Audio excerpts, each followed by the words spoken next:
Facebook, Twitter, Instagram et YouTube. Restez connectés sur Trid FM, la radio des affaires et de la consommation. Autour de la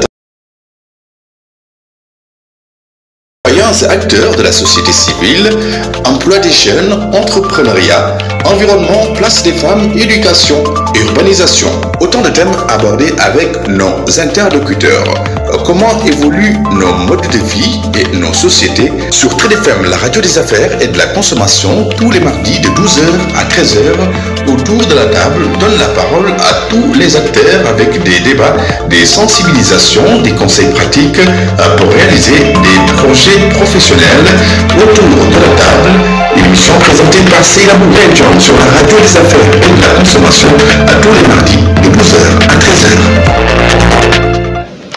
Le secteur donc de la pêche est confronté à une crise biologique, économique, sociale et administrative sans précédent, marquée donc par une rareté des ressources halieutiques, des conflits entre les secteurs, entre les acteurs, et le développement de l'immigration irrégulière des pêches par voie marine. C'est ainsi donc qu'une organisation professionnelle regroupée au sein donc d'une large coalition des acteurs de la pêche artisanale et industrielle ont déclaré le mois de novembre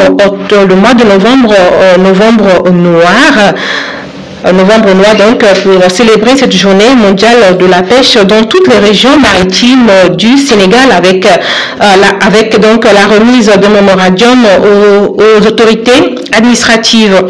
Que va donc contenir ce mémorandum? Nous allons donc parler de cela en direct avec Babacar Sarr, qui est donc le secrétaire général du Conseil national interprofessionnel de la pêche artisanale du Sénégal et qui est également membre de la coalition nationale pour une pêche durable. Normalement, nous devons également aussi avoir dans ce plateau Madame Mam Koumba Sek Diagne, qui est donc la présidente de l'Union des femmes transformatrices des produits halieutiques d'Ombao, mais malheureusement à la dernière minute on a essayé de la joindre en vain sans explication. Voilà, elle nous a donc faussé, faux bon, c'est les aléas donc du direct et nous nous en excusons le plus profond de notre cœur. Donc nous allons faire cette émission en direct avec Babacar Sarr, le secrétaire général donc du CONIPAS. Monsieur Sarr, bonjour, vous êtes en ligne? Bonjour, madame. Monsieur Sarr, comment allez-vous? Ça va très bien. Bien, merci. Alors, je disais tout à l'heure à nos auditeurs que vous êtes le secrétaire général du Conseil national interprofessionnel de la pêche artisanale au Sénégal. Normalement, vous devez faire cette émission avec Madame Koumba Sekdia, qui est donc la présidente des femmes transformatrices de la FENAGI. Malheureusement, elle n'est pas présente sans aucune explication. Donc, on sera en direct avec vous pendant une trentaine de minutes. Ça vous va? Oui, ça va. D'accord. Alors, aujourd'hui, donc, c'est la journée mondiale de la pêche. Vous êtes donc retrouvés aujourd'hui à Hambourg avec toutes les organisations professionnelles de la pêche, que ce soit du CONIPAS et autres, le CLPA, pour donc justement parler des difficultés et des problématiques que rencontre le secteur de la pêche. Aujourd'hui, quel diagnostic vous faites du secteur de la pêche depuis 3 jours que vous êtes en conclave à Hambourg? Bonjour à tout le monde, à vos auditeurs. Depuis le 19 et le 20, nous sommes à Hambourg pour se concerter sur la crise qui est en train vraiment, qui a atteint de plein fouet le secteur de la pêche depuis plusieurs décennies. Donc, après constat, nous nous sommes concertés, tous les acteurs de la pêche artisanale et de la pêche industrielle et de certains partenaires comme le Greenpeace et d'autres partenaires pour pouvoir discuter vraiment de tous les problèmes qui gangrènent le secteur de la pêche au niveau de notre pays. Alors aujourd'hui, quel diagnostic vous en faites? J'ai pas bien entendu. Aujourd'hui, quel diagnostic vous faites donc du secteur de la pêche? Quelles sont les problématiques? Oui, les problématiques sont nombreuses.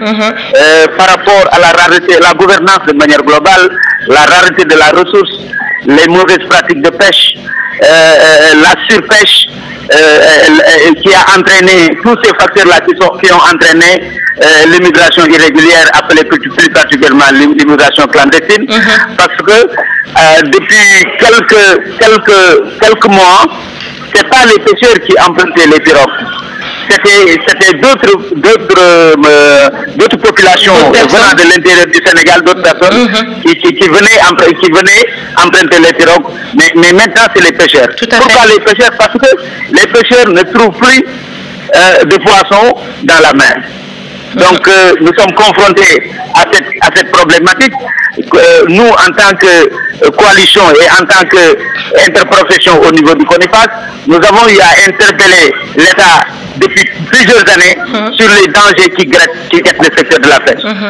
D'abord sur la gouvernance concernant la surpêche que actuellement, comme disent certains pêcheurs,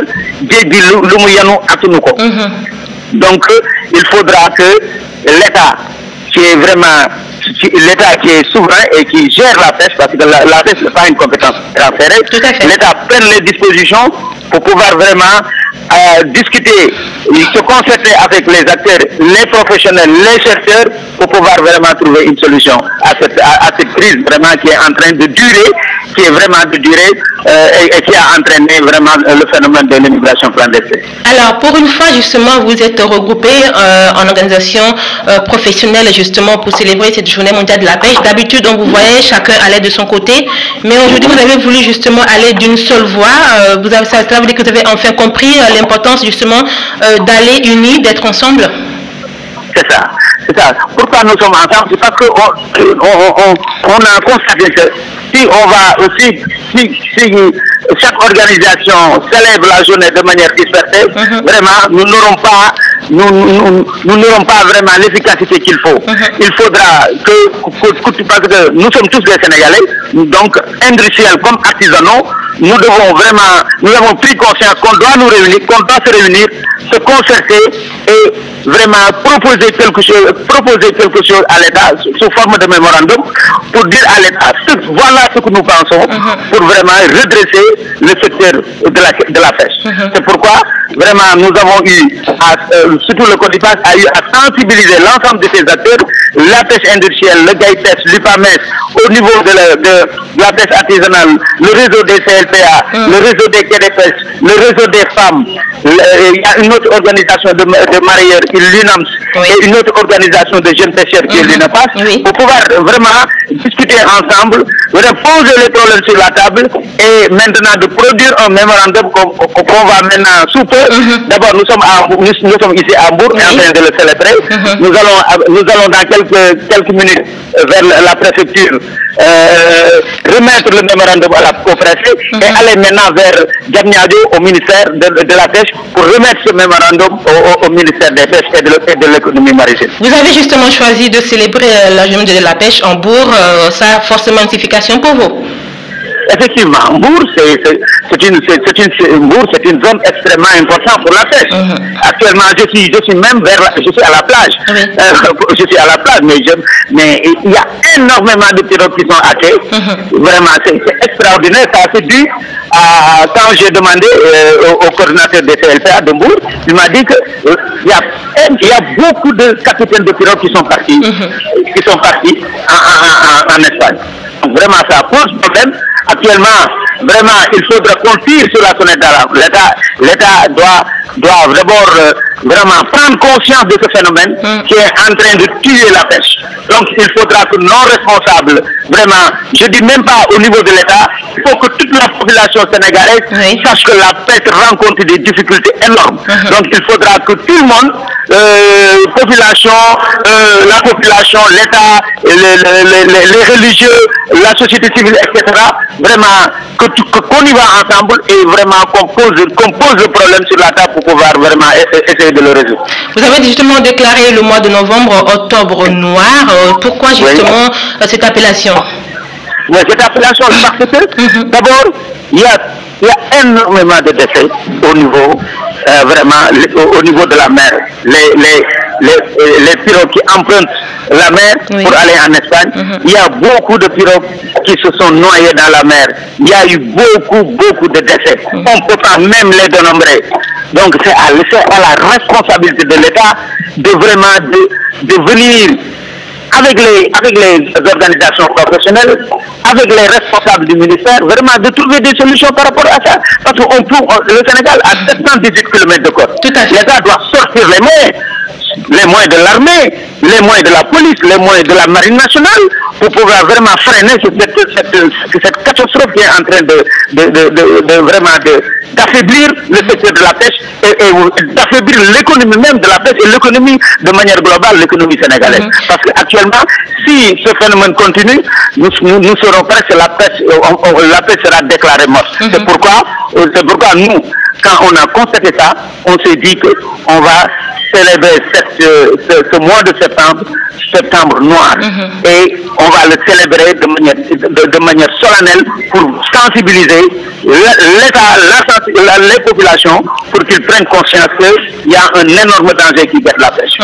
Alors, novembre noir, d'autant plus que la semaine dernière, dans ce même studio, il y a le coordonnateur national justement du CLPA, Alassane Diatta, qui disait justement qu'il y a énormément de pirogues non immatriculées dans nos mers et énormément justement de bateaux que justement que l'État n'arrive pas à contrôler tout ça. Que dites-vous justement de ces propos? Oui, c'est ce propos qu'il dit, c'est totalement vrai. Parce que d'abord, tout ça c'est lié à la gouvernance du secteur. Parce que c'est à l'État vraiment de veiller à que les pirogues soient immatriculées. C'est à l'État de veiller que les bateaux aient des licences aux normes. Moi qui vous parle, je représente le Conseil national interprofessionnel de la pêche artisanale qu'on y passe au niveau de la commission consultative d'attribution des licences. Mais à notre grande surprise des fois, on donne des avis défavorables à certaines demandes de licence de navires, mais l'autorité qui est le ministre, vraiment, celui que le dernier mot appartient, l'autorité, le ministre, passe outre et donne des licences à ces navires-là. Donc, le problème de la surpêche se pose. Le problème même du respect de la réglementation se pose. Donc, il faudra qu'on respecte la réglementation. Le code de la pêche est là pour vraiment veiller à tous les manquements qui existent au niveau du secteur. Donc, la loi doit être appliquée pour tous. Et puis, il y a énormément de navires, des navires qu'on dit chinois, qui viennent au Sénégal, qui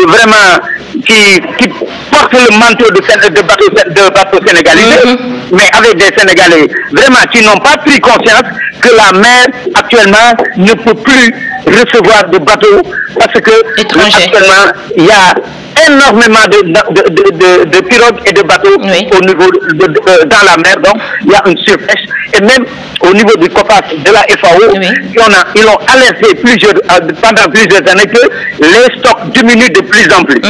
Il y a des espèces qui sont pleinement exploitées et surexploitées, surtout les pélagiques. Le yaboy, le yaboy, le péchard, le maco, le yaboy, justement, le mako, voilà, le kobo, toutes ces espèces, actuellement c'est des espèces qui sont partagées entre certains pays de la Sierra Leone au Maroc, mais ces espèces sont surexploitées. Il y a des espèces qui sont pleinement exploitées, donc il faudra que ces espèces, la majorité des Sénégalais se nuisent de ces espèces. Tout à fait. Donc il y a un problème de sécurité alimentaire qui se pose là-bas. Donc il faudra que l'État veille à cela. Actuellement, le cajot de Yabeï, il coûte 40 000, 50 000, 30 000 francs. C'est pas possible. Il coûtait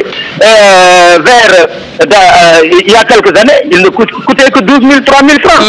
Donc ça pose problème. Donc il faudra que l'État veille sur cela, de concert avec la Commission sous-régionale de pêche, qui est composée de la Mauritanie, du Sénégal, de la Gambie, de la Guinée-Bissau, de la Guinée-Conakry et du Sierra Leone, pour que ces espèces vraiment soient gérées de manière concertée. Et pour que justement ces espèces-là soient gérées, il faut bien évidemment également aussi respecter le repos biologique. Pour que c'est évident. Tout ça, je reviens sur la gouvernance. Le repos biologique, souvent c'est les scientifiques qui donnent des périodes de repli biologique. Oui. Donc maintenant, c'est à l'État de vraiment de prendre les dispositions nécessaires. Parce que le code, qui est l'organe vraiment compétent, mais il donne toujours des avis de recherche. Mais c'est à l'État de les respecter sur les stocks. Par exemple, sur le yaboy, il dit que le yaboy tasse ou le yaboy mberet, la sardinelle, donc c'est à l'État maintenant de dire attention sur ces espèces-là. Il faut arrêter de pêcher pour quelque temps. Oui. Et par exemple, il y a des poissons presque ils ont disparu au Sénégal. C'est le cas du tchof, le merlu, le tchof, ainsi de suite. Donc il faudra que vraiment l'État donne d'autres de moyens assez conséquents au CROT, pour qu'ils donnent des résultats, des avis scientifiques que l'État doit appliquer. Mais souvent, ce n'est pas le cas. Est-ce qu'aujourd'hui, il est possible justement de connaître quelles espèces sont pêchées, où et pour combien de temps, afin justement de mieux gérer la ressource halieutique? Effectivement. Donc, actuellement, vraiment, c'est très difficile de dire que les espèces qui sont débarquées dans les ports de pêche du Sénégal, dans les quais de pêche, viennent du territoire maritime du Sénégal. Souvent, ces espèces sont pêchées en Guinée-Bissau, en Mauritanie, en Sierra Leone, en Guinée. Souvent. Donc, moi qui vous parle ici à Bourg. Mais qui sont comptabilisés, Ils sont comptabilisés dans les captures du Sénégal. Ça, donc, il faudra vraiment faire certaines distinctions. Et là-bas, il faudra que l'État vraiment vienne poser le problème sur la table, discuter avec les professionnels, discuter avec les chercheurs, pour qu'on sache véritablement quel est les poissons qui sont pêchés au Sénégal et quels sont les poissons qui sont pêchés dans d'autres pays. Donc il faudra que, parce qu'actuellement on dit, souvent on avance des chiffres, la pêche artisanale a produit plus de 80% des captures, la pêche industrielle 18% ou 20%, mais donc c'est pas des chiffres fiables. C'est pas des chiffres fiables, et c'est même pas mis à jour régulièrement. Voilà, la mise à jour, ça pose problème. Le collecteur de données au niveau du corps, ça pose problème. Il y a énormément de choses problèmes. Nous avons eu à faire des plaidoyers pour que l'État recrute davantage des jeunes qui vont faire la collecte de données au niveau des plages, au niveau des quais de pêche, etc. Mais vraiment, l'État a presque nous dépose vraiment une sourde oreille qu'on ne parvient pas à comprendre. Alors justement, la plus grande problématique de cette journée, de cette journée mondiale de la pêche, justement, c'est la raréfaction justement de la ressource justement que vous décriez. Aujourd'hui, quelles peuvent être les stratégies qui peuvent être mises en place justement pour assurer la préservation de la biodiversité marine et la durabilité de l'activité de pêche, si c'est encore possible? Mais effectivement, je crois que ce que vous venez de dire tout à l'heure, nous avons tout maintenant produit au mémorandum. Dans le mémorandum. Dans le mémorandum, tout est là-dedans pour vraiment sauvegarder la biodiversité, et protéger les zones marines, protéger les zones de pêche, les IRA, les récifs artificiels, essayer de mettre davantage de récifs artificiels dans certaines zones où les pierres ont été cassées, où vraiment la dégradation a été extraordinaire à ce niveau. Donc remettre ça à niveau pour pouvoir vraiment revenir de cette biodiversité que vous avez évoquée tout à l'heure. Alors préserver justement la biodiversité, cela sous-entend également les avancées technologiques qu'il faut mettre en place. Aujourd'hui, quelles sont justement les avancées technologiques récentes utilisées justement dans le contrôle et la gestion de l'activité de pêche? Oui, je crois que l'État a eu faire des efforts dans ce niveau, mais ça reste énormément. Quels sont ces efforts? Vous en avez des idées? Surtout concernant la géolocalisation. La géolocalisation, oui. Oui, il y a des projets à l'État, il y a eu des tests, mais il faut que ça va très vite. Les tests, on l'avait fait, je crois qu'il y a de cela 3 ans, donc avec une société vraiment qui qui est spécialisé pour vraiment concernant la localisation, qui vend des matériels concernant la localisation, surtout au niveau de la pêche artisanale. Mais vraiment, ça reste vraiment l'État traîne les pieds à ce niveau. Donc il faudra que la pêche, il faut que l'État investisse dans la pêche, surtout tout ce qui est afférent à la technologie moderne. L'État doit connaître un bateau qui pêche, qui ne pêche pas, qui pêche de manière illégale. Mais monsieur Sarr, est-ce que vous n'avez pas trop laissé faire, parce que le poisson justement est le deuxième produit du Sénégal qu'il faut justement protéger avec plus de 200 milliards de chiffre d'affaires chaque année. Est-ce que vous aussi n'avez pas également trop laissé faire? Mais effectivement, ça on l'a dit tout à l'heure dans le mémorandum, on a dit qu'il faut nationaliser certains produits, surtout les pélagiques, où la majeure partie des Sénégalaises se nourrissent de ces espèces. Les transformatrices également qui travaillent avec ça. Avec les femmes transformatrices, effectivement, qui ne parviennent plus à avoir le produit pour transformer. Parce qu'actuellement, ces pélagiques sont exportés de manière de manière vraiment incontrôlée. Il faudra à ce niveau que vraiment on nationalise ces espèces, parce que ces espèces sont surexploitées et même tellement exploitées. Il faut que ces espèces soient à la disponibilité de la population sénégalaise. Je crois que la Constitution est claire dessus. Les ressources naturelles appartiennent au peuple sénégalais. Alors, les défis restent justement énormes pour vous. Les défis qui sont à réaliser restent énormes pour vous. Ah, c'est énorme, c'est énorme. Il faudra que vraiment, c'est pourquoi on s'est réunis, acteurs de la pêche artisanale et acteurs de la pêche industrielle et certains partenaires qui nous aident, des experts, pour que vraiment on parvient à discuter avec l'État pour vraiment essayer de trouver des solutions concernant la gouvernance de manière globale. Parce qu'il y a eu des recommandations de plusieurs entités internationales comme la COPAS au niveau de la FAO, voire même de la CEDEAO, voire même de l'Union africaine, du PNUD, etc. Mais il faut maintenant à l'État de prendre ses responsabilités par rapport à la gestion globale de la ressource. Alors, M. Sarr, justement, les négociations pour le renouvellement du protocole d'accord de pêche entre le Sénégal et l'Union européenne vont bientôt prendre fin le 27 novembre 2014. Comment justement votre coalition compte justement peser sur la table pour également donner son mot? Mais effectivement, le CONIPAS, c'est lui qui représente souvent les acteurs de la pêche artisanale au niveau des accords avec l'Union européenne.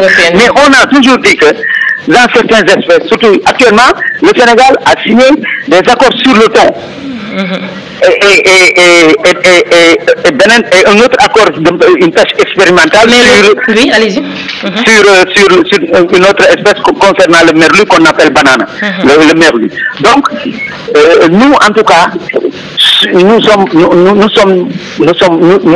ne serons jamais d'accord sur des accords de pêche où il n'y a pas d'excédent. Parce que la Convention des Nations Unies sur le droit de la mer est très claire. On donne des accords, on signe des accords sur des excédents. Par exemple, si on a beaucoup d'espèces, par exemple sur la sardinelle, si vraiment le Sénégal parvient à couvrir tout sa demande au niveau de ces espèces, la demande est vraiment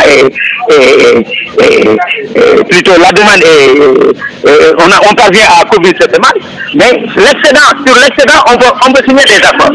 D'accord. Mais en général des fois on signe des accords où il n'y a pas d'excédent. Il n'y a pas d'excédent, donc ça pose problème. Sur le thon est géré par une institution internationale après ICAP. Le thon est géré, c'est différent. Mais le Sénégal a signé des accords sur le thon avec l'Union européenne. Mais on doit l'évaluer cet accord. On doit l'évaluer et savoir qu'est-ce qui se passe sur ces espèces. Alors, d'accord, mais est-ce que vous pensez en toute responsabilité, de manière personnelle, est-ce que vous pensez vraiment que cela vaut encore la peine de renouveler ces accords, d'autant plus que justement que nos pêcheurs n'arrivent même plus à pêcher du poisson, parce que voilà. Oui, c'est-à-dire, avant de renouveler tout accord, il faut faire une évaluation. Une évaluation, oui. Scientifique des chercheurs et essayer de vraiment de connaître la capacité. Est-ce que il fait opportun de signer des accords sur ces espèces ou non. C'est dommage que le Sénégal n'a pas de grands bateaux qui peuvent pêcher le thon, parce qu'actuellement, avec les effets des changements climatiques, tout ça, le thon est en train de vraiment de s'éloigner de plus en plus des côtes. Donc, c'est très difficile, par exemple, à la pêche artisanale de pêcher certaines espèces de thon. Donc, mais néanmoins, le Sénégal n'a pas investi dans ce secteur pour que le thon soit si transformé, vraiment, parce que ça peut engendrer, ça peut créer beaucoup d'emplois. Parce que le thon, vraiment, actuellement, c'est une espèce qui a une valeur marchande, vraiment, qui monte d'année en année. Donc, maintenant, c'est à l'État d'aider nos industriels, de les doter de bateaux, de garantir, vraiment de faire tout pour que ces industriels puissent avoir des bateaux pour pouvoir pêcher le thon.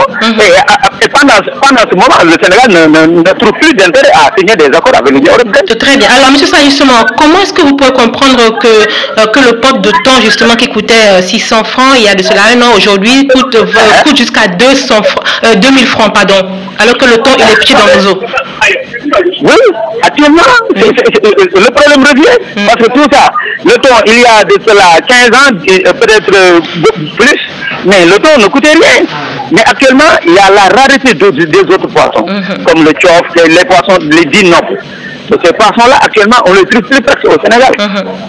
Donc, le thon, actuellement, c'est pêché par des très grands, comme je vous l'avais dit tout à l'heure, par des très grands navires dont leur capacité dépasse des fois 300 tonnes, 500 tonnes, 1000 tonnes, 2000 tonnes. Il y a des tons, donc, vraiment, actuellement, cette espèce, malgré sa valeur marchande, comme je vous l'avais dit, je l'ai dit tout à l'heure, mais augmente de plus en plus. De plus en plus, d'accord. De plus en plus. Alors, on va terminer avec une dernière question, Monsieur Sarr. Vous êtes toujours en ligne avec nous pour ceux qui nous rejoignent. Vous allez justement rédiger un mémorandum que vous allez remettre aux autorités, justement le préfet d'Hambourg. Est-ce qu'on peut avoir justement le contenu de ce mémorandum? Quelles sont les grandes lignes de ce mémorandum? Oui, dans le mémorandum, tout ce qui concerne la gouvernance, concernant le secteur de la pêche, les contraintes qui gangrènent le secteur, et il y a des propositions de solutions qui sont dans ce mémorandum. Quelles sont ces propositions? Qu'est-ce que vous proposez? Non, nous proposons une meilleure gouvernance. D'accord, oui. Nous proposons d'abord de doter de moyens la recherche, pour que la recherche puisse faire son travail et donner des résultats fiables. Nous proposons une surveillance accrue de nos côtes et des aires marines protégées, des zones de pêche protégées. Nous proposons aussi l'application de la réglementation dans toute sa rigueur. Donc, nous proposons la professionnalisation de certains secteurs, comme la transformation, surtout les femmes. Tout à fait. Qu'il ait un statut. Oui. Nous proposons aussi que le pêcheur ait un statut. Parce que le marieur l'a, mais le pêcheur ne l'a pas. Les femmes transformées ne l'ont pas. Donc, il faudra que vraiment terminer. C'est un procès déjà qui est entamé par l'État, mais il faut que ça termine. C'est-à-dire formaliser le secteur. On doit identifier qui pêche, qui ne pêche pas, qui vend, qui ne vend pas, qui transforme, qui ne transforme pas. Donc il faudra tout ça c'est compris dans le mémorandum, et nous proposons aussi une dialogue inclusive entre l'État, les organisations professionnelles, la recherche, etc. Pour une gouvernance beaucoup plus démocratique. D'accord, mais M. Sarr, en fait, il y a les femmes transformatrices aussi qui accusent les marailleurs justement de disputer tout le temps avec eux la ressource d'acheter les poissons et puis de la revendre aussi, ce qui font que après, en fait, eux, ils n'ont plus justement le poisson pour pouvoir transformer. Oui, mais c'est évident, je l'ai dit tout à l'heure, il ne faut pas avoir de poisson, parce que d'abord... Parce que les marailleurs, justement, qui ont plus justement de ressources, achètent tout. Le marieur peine à avoir même le produit. Actuellement, si je vous dis que le marieur, souvent, il peut rester un mois sans vendre du poisson. Mais souvent, le marieur, les femmes transformées ne peuvent pas accéder parce qu'il y a certains produits qui sont exportés. Qui sont exportés, très bien. Parce que la valeur marchande de ces produits augmente d'année en année. Il y a la demande au niveau du Mali, il y a la demande au niveau du Burkina, de la Côte d'Ivoire et d'autres pays africains, et voire même des pays qui sont en Europe ou en Asie. Donc la valeur marchande de ces parce que il y a beaucoup de navires qui pêchent ces pélagiques et qui le mettent dans des conteneurs pour le vendre à l'extérieur. Donc ça pose problème. Donc l'État d'interdire ces espèces pour qu'on ne puisse pas les importer et de mettre ces espèces à la disposition du marché intérieur pour que l'État et pour que les populations puissent s'en servir. Il y a l'autre aspect, l'État a appelé sur des concertations sur la vie chère. On a fait plusieurs recommandations, mais il n'y a aucun suivi, c'est ça. Il n'y a aucun suivi. Moi qui vous parle, je représentais le conseil, le CONIPA sur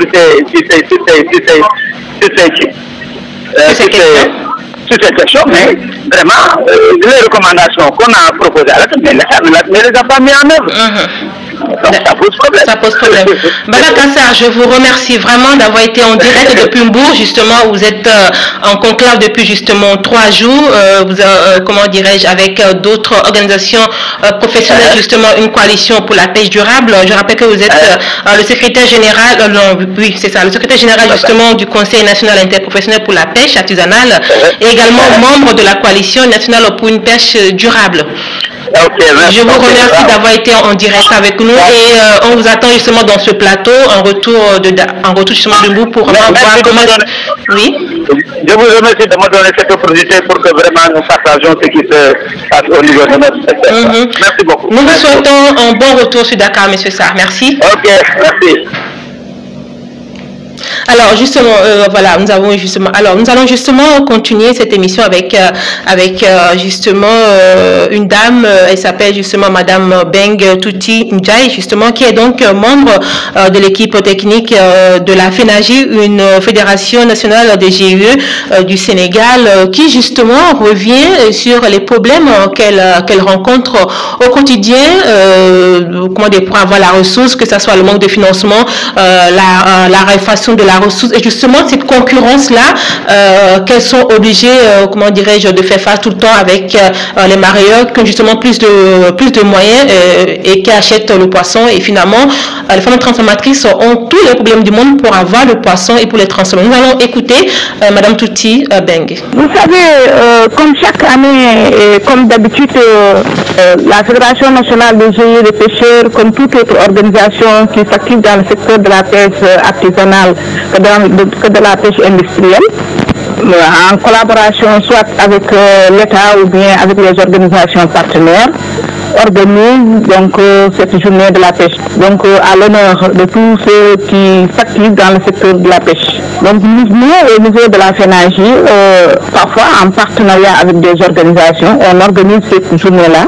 D'abord pour essayer de résoudre certains problèmes que rencontrent aussi bien les pêcheurs que les femmes transformatrices ou bien que les mareyeurs.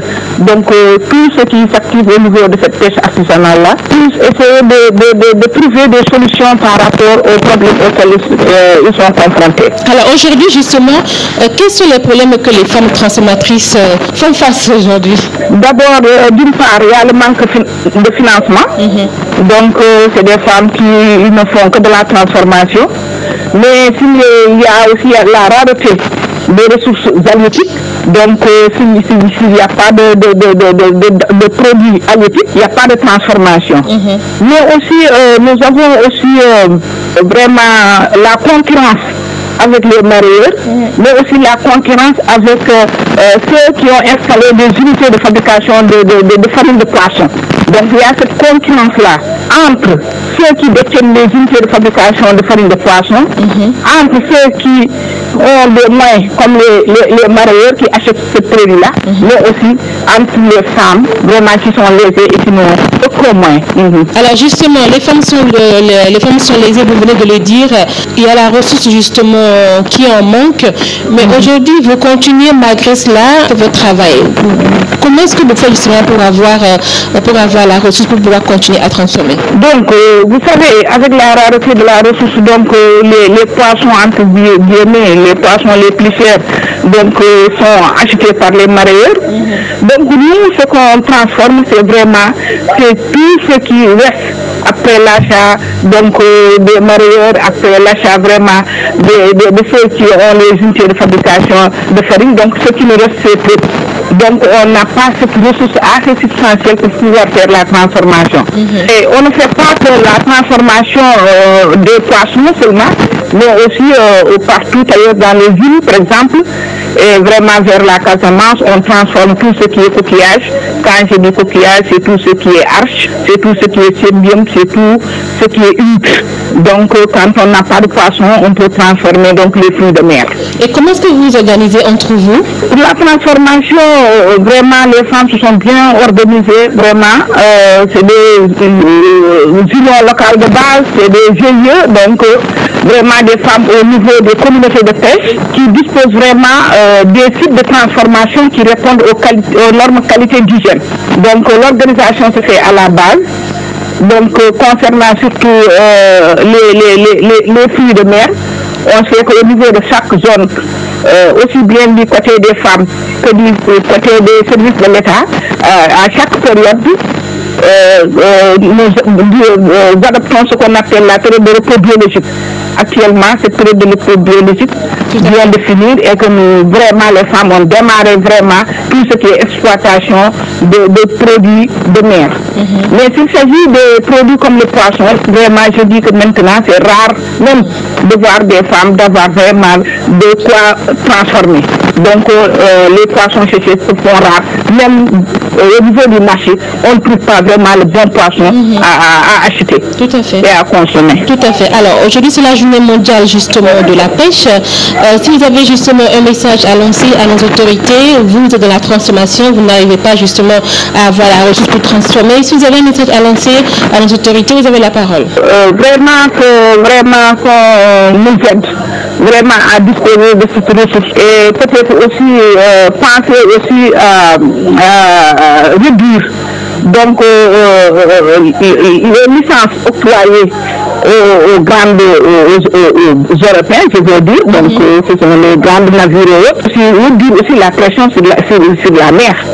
Parce que quand on réduit la pression sur la mer, quand on réduit donc l'octroi des licences de pêche, donc je crois que aussi, et quand on met en place aussi vraiment le repos biologique, je crois que nous pouvons espérer que la ressource peut régénérer et que les femmes auront vraiment de la ressource à transformer. Madame. Merci beaucoup, Madame Bengo Touti Badjanian, membre justement de l'équipe technique de la FENAGI, la Fédération nationale des GIE de pêche. Mesdames, Messieurs, cette émission s'achève donc ainsi. Aujourd'hui, c'est la journée mondiale donc de la pêche que nos pêcheurs justement ont célébré tous en Bourg. Ils ont justement déclaré le mois de novembre noir. Quant à moi, je vous donne rendez-vous mardi prochain avec d'autres invités. Merci.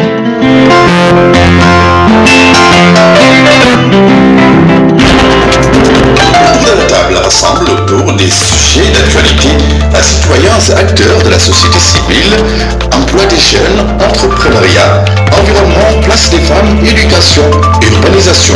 Autant de thèmes abordés avec nos interlocuteurs.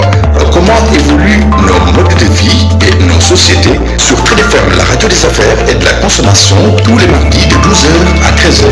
Autour de la table, donne la parole à tous les acteurs avec des débats, des sensibilisations, des conseils pratiques pour réaliser des projets professionnels autour